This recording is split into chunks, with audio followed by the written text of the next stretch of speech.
Magandang araw sa inyong lahat at welcome sa aking channel.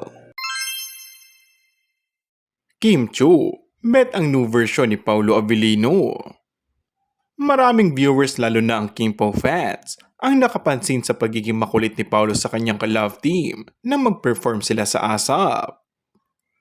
Isa nga sa kulit moments ng aktor ay ang pagpout ng mga labi nito na tila halikan si Kim na talaga naman nagpakilig sa mga fans.